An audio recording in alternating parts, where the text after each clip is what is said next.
திறமையற்ற நிர்வாகிகளுடைய குழுமமா நாம் தமிழர் கட்சி விளங்குது. இதை எதற்காக சொல்றோம்னு சொன்னா, தொண்டர்களே இல்லாத முற்றிலும் மாநில நிர்வாகிகள் கொண்ட ஒரு இயக்கமாக நாம் தமிழர் கட்சி மாறிட்டு இருக்கு. அங்க சட்டமன்ற உறுப்பினருக்கு வாய்ப்பு கொடுக்கக்கூடியவர்கள், பக்கத்து வீட்டினருக்கு கூட அறிமுகம் இல்லாதவர்கள் சட்டமன்ற உறுப்பினராக வாய்ப்பு கொடுக்கப்படுது. நாங்களும் தேர்தல் களத்திற்கு செல்கிறோம் என்ற அடிப்படையில் தான் வேட்பாளர்கள் அங்க உறுதி செய்யப்படுது தவிர, வெற்றியினுடைய நோக்கத்திற்கோ அரசியல் கட்சியாக தன்னை பிரதிபலிப்பதற்கோ அங்க எந்த வகையான அடிப்படையும் இல்லை என்பதை நாங்கள் வலுவா உணர்ந்தோம். பல்வேறு காலகட்டங்களில் முன்னிற்கும் பின் முரணாக நாம் தமிழர் கட்சியினுடைய தலைமை பல்வேறு கருத்துக்களை சொல்லிக்கிட்டே இருக்கு. அதை பத்திரிகையாளர் நீங்கள் நன்கு அறிவிங்க. உதாரணமா, ஐயா பெரியாரினுடைய மாணவன் என்று அண்ணன் அவர்கள் சொல்வார். பின்பு பெரியார் அவர்களையே பெரியாரிசத்தையும் வீழ்த்துவதுதான் என்னுடைய நோக்கம் என்பார். அனைத்து இந்திய அண்ணா திராவிட முன்னேற்ற கழகம் என்ற ஒரு கட்சியே தமிழகத்தில் இல்லை. 3வது இடத்துல இருக்கக்கூடிய நாங்க தான் தமிழ்நாட்டினுடைய 2வது பெரிய கட்சி என்று சொல்லுவாங்க. பிறகு எடப்பாடி பழனிசாமி என்னுடைய சித்தப்பா, தூய தமிழர் என்று அவருக்கு புகழாரம் சூட்டுவார். ஐயா ஸ்டாலின் அவர்களையும் உதயநிதி அவர்களையும் மிகவும் கேவலமாக மேடைகள் தோறும் பேசுவாங்க. ஆனால் மாவட்டத்தில் இருக்கக்கூடிய, மாநிலத்தில் இருக்கக்கூடிய மற்ற அமைச்சர்களிடம் இணக்கமாக மாமன் மச்சான் என்று உறவு பாராட்டுவார். இத கிராமத்துல நம்ம ஒரு சொல்லாடல் சொல்லுவாங்க, ஆடு பகை குட்டி உறவுன்னு. அது போல ரஜினிகாந்தை ஒரு நடிகராக தான் பார்க்கணும், அவர் அரசியல் களத்திற்கு வரக்கூடாது. ரஜினியை ஓட ஓட அரசியல் கட்சி ஆரம்பிக்கும் பட்சத்தில் விரட்டுவேன் என்பார். பின்பு ரஜினியை சந்திப்பதற்காக அவர் வீட்டில் கால் கடுக்க நிற்பார். இதெல்லாம் தமிழ் தேசியத்தில் வருது. அருமைக்குரிய தமிழக வெற்றி கழகத்தினுடைய தலைவர் விஜய் அவர்களை என் அன்பு தம்பி, என் அன்பு தம்பியும் நானும் இணைந்தால் தமிழகத்தினுடைய தலைவிதியை மாற்றி அமைப்போம் என்பார். பின்பு கேடுகட்டவன், வலதுபுறம் இருந்தால் இடதுபுறம் நின்றால் அடிபட்டு சாவான், எந்த கொள்கையும் இல்லாதவன் என்று சொல்லுவார்.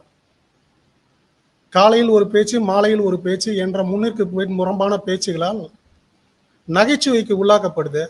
அவர் மட்டுமல்ல, அவரை சார்ந்து இருக்கக்கூடிய மாநில மாவட்ட நிர்வாகிகளும் அத்தகைய பேச்சு, ஏச்சு, சொல்லுக்கு உட்பட வேண்டிய நிலை ஏற்படுது.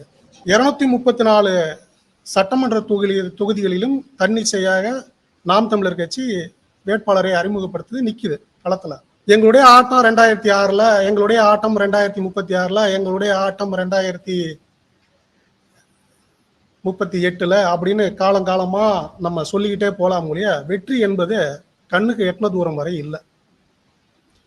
கட்சி துவங்கி 15 ஆண்டுகள் ஆகுது. 8% வாக்குகளை தான் பெற்றிருக்க முடியுது. ஆனால் ஒரு சட்டமன்ற உறுப்பினர் வெல்ல வேண்டும் என்றால் விழுகின்ற வாக்குல 40.1%, 43% மேல பெறணும். பெற்றால்தான் அவர் வெற்றி பெற முடியும். 8% வாக்குகளை வைத்திருக்கக்கூடிய நாம் தமிழர் கட்சி 43% வாக்குகளை பெறுவது எப்போது என்ற கேள்வியை பத்திரிகையாளர்கள் முன்னாடி உங்களுக்கு வைக்கிறோம். உங்களை நம்பி வந்திருக்கக்கூடிய தம்பி தங்கைகளை அரவணைத்து நல்ல பாதைக்கு, அரசியல் பாதைக்கு இழுத்து செல்ல வேண்டிய தலைமை பிசிறு என்றும் வேசி மகன் என்றும் கூறுவதை பார்வையாளர்கள், பொதுமக்கள், வாக்காளர்கள் ரசிக்கல. இப்படி பல்வேறு முரண்பாடுகள். இதை நாங்கள் அடுக்குனா இன்னும் 3 நாட்களுக்கு தொடர்ந்து நாங்கள் பேச வேண்டியிருக்கும். அதனால இப்படி எண்ணற்ற காரணங்களின் அடிப்படையில் நாங்கள் விலகுவதாக முடிவெடுத்து, எப்பயுமே தமிழ்நாட்டில் 2 தத்துவங்கள் இருக்கும். திமுகவினுடைய கொள்கையை பிடிக்காதவர்கள் அதிமுக, தேசிய கொள்கையை தழுவுபவர்கள் பாரதிய ஜனதா காங்கிரஸ், கம்யூனிஸ்ட் சித்தாந்தத்தை தழுவக்கூடியவர்கள் இந்திய கம்யூனிஸ்ட், மார்க்சிஸ்ட் கம்யூனிஸ்ட்.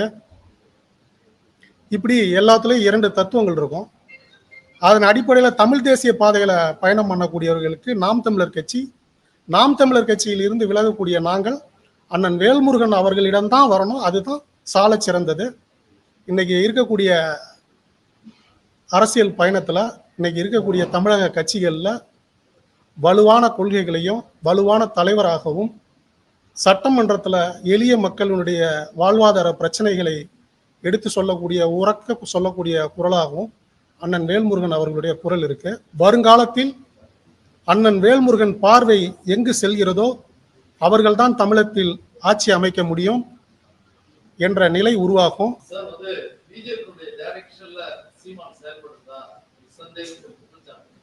இல்ல, அத பத்திரிகையாளர் நீங்களே பல கூட்டங்கள்ல பார்த்திருப்பீங்க.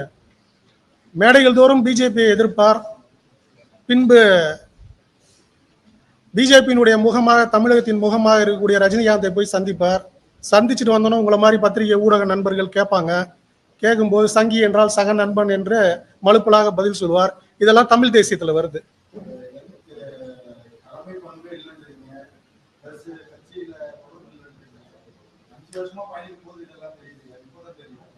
இல்ல, எல்லாத்துலயுமே ஒரு காலம், ஒரு நேரம் இருக்குல்ல.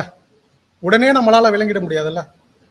ஒரு 1ஆம் வகுப்பு படிக்கக்கூடிய மாணவன் BA பட்டம் பெறணும்னா தொடர்ந்து அதற்கான காலகட்டம் இருக்குல்ல. அது போல நாங்கள் விட்டில் பூச்சிகளாக அண்ணனுடைய தத்துவத்தை நோக்கி சென்றோம். ஆனால் இன்று 5 ஆண்டுகள் ஆச்சு. 5 ஆண்டுகள்ல கட்சி நான் நின்ற இடத்திலேயே நிக்கிறேன். ஒரு மில்லிமீட்டர் கூட நகரல. சரி, நான் தான் நகரல, கட்சி நகர்ந்திருக்கா அப்படின்னா கட்சியும் நகரல. நீங்க நோட்டா 5 லட்சம் வாக்குகளை பெற்றிருக்கு. நோட்டாவிற்கு யார் பிரச்சாரம் செய்தாங்க? நோட்டாவிற்கு என்று ஒரு முகம் உண்டா? ஆனால் நோட்டாவிற்கும் 5 லட்சம் வாக்குகள் தமிழகத்துல கடந்த பாராளுமன்ற தேர்தலில் பதிவானதை நீங்க அறிவீங்க. அது போல ஒரு களத்துல நிற்கிற ஒரு பிம்பமா இருக்கக்கூடிய நாம் தமிழர் கட்சிக்கு அளித்த வாக்குகள் தான் நோட்டாவை போன்று. இன்னைக்கு ஒரு புது பிளேயர் வந்திருக்கிறார், விஜய். உங்களுக்கான அத்தனை விடைகளுக்கும் வருகின்ற சட்டமன்ற தேர்தலில் 2026 சட்டமன்ற தேர்தலுக்கு பிறகு அதற்கான விடை கிடைக்கும். கட்சியில தொடர்ந்து பயணம் பண்ண விருப்பம் இல்லை என்பதையும் தலைமையினுடைய மெயில் ஐடிக்கு நான் என்னுடைய செய்தியை அனுப்பியிருக்கேன்.